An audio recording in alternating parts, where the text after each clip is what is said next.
नमस्कार। आज के दिन भर की बड़ी खबरों के साथ मैं विशाल और आप देख रहे हैं जनता अदालत न्यूज। चलिए बढ़ते हैं पहली बड़ी खबर की ओर।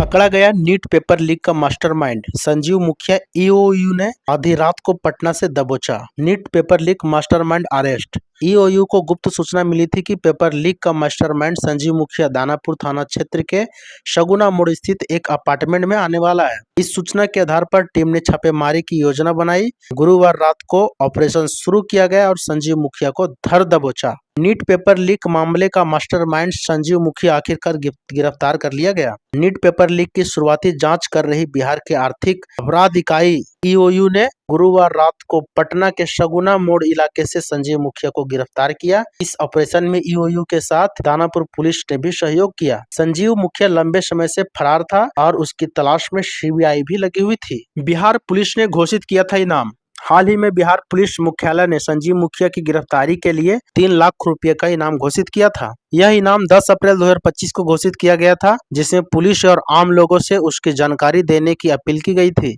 संजीव मुखिया पर नीट पेपर लीक के अलावा बिहार में शिक्षक भर्ती और कांस्टेबल भर्ती परीक्षा जैसे कई पेपर लीक मामलों में शामिल होने का आरोप है। कैसे हुई गिरफ्तारी? ईओयू को गुप्त सूचना मिली थी कि संजीव मुखिया दानापुर थाना क्षेत्र के शगुना मोड़ स्थित एक अपार्टमेंट में आने वाला है। सूचना के आधार पर टीम ने छापेमारी की योजना बनाई। गुरुवार रात को ऑपरेशन शुरू किया गया और संजीव मुखिया को धर दबोचा। इस कार्रवाई में दानापुर पुलिस की मदद से इलाके को घेर लिया गया था ताकि वह भाग न सके। झारखंड में प्रचंड गर्मी और उमस से मिलेगी राहत। अगले 6 दिन झमाझम बारिश, आंधी तूफान और वज्रपात का अलर्ट। झारखंड में प्रचंड गर्मी और उमस से परेशान लोगों को अब राहत मिलेगी। मौसम का मिजाज फिर से बदलने वाला है। अगले 6 दिन झमाझम बारिश से मौसम कुलकुल हो जाएगा। आंधी तूफान और वज्रपात को लेकर मौसम विभाग ने चेतावनी जारी की है। राज्य में 1 मई तक बारिश की संभावना है। इससे लोगों को तपती गर्मी से काफी राहत मिलेगी।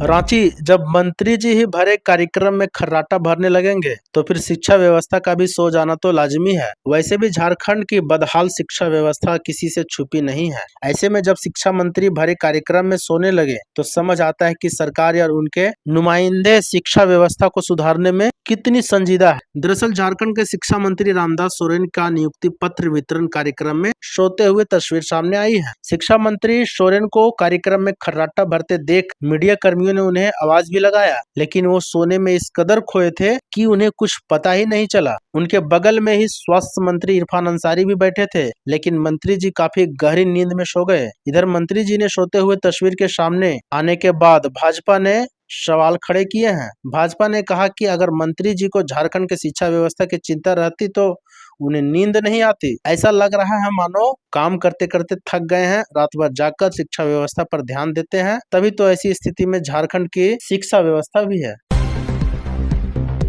बाबूलाल मरांडी ने मंत्री सुदीप सोनू के बयान की निंदा। कहा, शर्म से झुका झारखंड वासियों का सिर। मंत्री सुदीप सोनू के पहलगाम हमले को लेकर दिए गए व्यंग पर नेता प्रतिपक्ष बाबूलाल मरांडी ने प्रतिक्रिया दी है। उन्होंने पर्यटन मंत्री के बयान को निंदनीय बताया है। इसके साथ ही बाबूलाल मरांडी ने कहा कि मंत्री सुदीप सोनू ने झारखंड वासियों का सिर शर्म से झुका दिया। झारखंड में नेता प्रतिपक्ष बाबूलाल मरांडी ने पहलगाम हमले को लेकर दिए गए मंत्री सुदीप सोनू के बयान को निंदनीय बताया है। इसे लेकर अपने सोशल मीडिया हैंडल एक्स पर उन्होंने पोस्ट साझा किया है। पूर्व मुख्यमंत्री बाबूलाल मरांडी ने कहा कि झारखंड के मंत्री सुदीप सोनू का यह व्यंग उनके भीतर कूट कूट कर भरे अहंकार को दर्शाता है। जब पूरा देश ही नहीं पूरा दुनिया के लोग पहलगाम हमले को लेकर सदमे में है, ऐसे समय में किसी मंत्री का यह फुहड़पन शर्मनाक है और उनके इस आचरण की जितनी भी निंदा की जाए वो कम है। दरअसल यह पूरा मामला पर्यटन मंत्री द्वारा दिए गए एक बयान को लेकर है।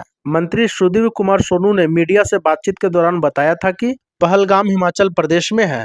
इस कारण उन्होंने पहलगाम हमले को लेकर मुख्यमंत्री सुखविंदर सिंह सुक्खू इस्तीफा की मांग कर दी। मंत्री ने कहा, इस हमले की जिम्मेदारी हिमाचल प्रदेश के मुख्यमंत्री की है। उन्होंने अपने नागरिकों की सुरक्षा नहीं की, इसलिए उन्हें इस्तीफा देना चाहिए। पर्यटन मंत्री के इस बयान के सामने आते ही लोग उनके भूगोल के ज्ञान पर सवाल उठाने लगे। साथ ही लोगों ने कहा कि अगर किसी विषय के संबंध में पूरी जानकारी नहीं है तो उस पर सार्वजनिक रूप से बयान देने से परहेज करना चाहिए। इस कड़ी में बाबूलाल मरांडी ने भी मंत्री की निंदा की। सिविल जज की नियुक्ति का रास्ता साफ, 4 महीने में परिणाम जारी करने का निर्देश। झारखंड हाई कोर्ट ने जेपीएससी को सिविल जज जूनियर डिवीजन के पीटी परीक्षा का परिणाम 4 महीने में जारी करने का निर्देश दिया है। कोर्ट ने 98 प्रश्नों के आधार पर रिजल्ट जारी करने को कहा है, क्योंकि आंसर शीट में 2 प्रश्न गलत थे। यह निर्देश नमिता राज एवं अन्य याचिका पर दिया गया, जिन्होंने आंसर की में खामियां का आरोप लगाया था।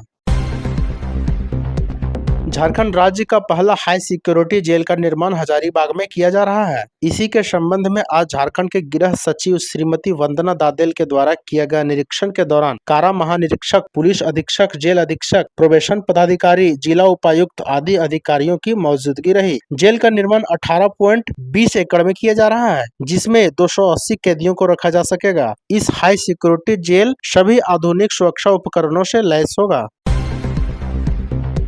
झारखंड के युवाओं के लिए खुशखबरी, लेख लिखकर हर महीने कमा सकते हैं 50,000 रुपये। झारखंड के प्रधानमंत्री मेंटरशिप योजना के तहत आप लेख लिखकर 50,000 रुपये स्कॉलरशिप पा सकते हैं। प्रतियोगिता में भाग लेने के लिए 30 साल तक के युवाओं को अपनी अपनी प्रविष्टियां 10 जून 2025 तक जमा करने को कहा गया है। रांची संजीव सिंह, लिखने का शौक रखने वालों के लिए बड़ी खुशखबरी है। अब आप केंद्र सरकार की योजना के तहत लेख लिखकर 50,000 रुपये हर महीने कमा सकते हैं। केंद्रीय शिक्षा मंत्रालय ने राष्ट्रीय शिक्षा नीति के तहत झारखंड के युवाओं को लेखक बनने का मौका दे रही है। प्रधानमंत्री मेंटरशिप योजना में आप अपने लेख की प्रविष्टियां कर इस योजना में भाग ले सकते हैं। इसमें 30 वर्ष तक के युवा ही शामिल हो सकते हैं। इस योजना के तहत देश भर में चयनित 50 लेखकों को सरकार की ओर से 6 माह तक 50,000 रुपये छात्रवृत्ति दी जाएगी। इसके लिए सभी विश्वविद्यालय और कॉलेज के विद्यार्थियों, शिक्षकों को भाग लेने को कहा गया है।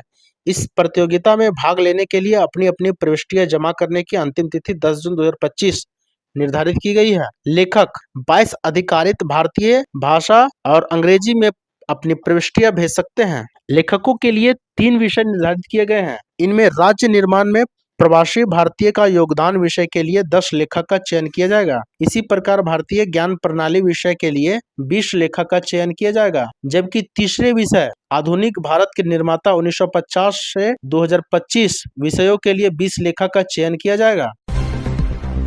अगर इसी तरह का डेली अपडेट आप लोग चाहते हैं तो चैनल को सब्सक्राइब जरूर कर लीजिएगा और साथ ही साथ बेल आइकन भी दबा दीजिएगा, क्योंकि नोटिफिकेशन तभी आएगा आपके पास जब आप बेल आइकन दबाते हैं।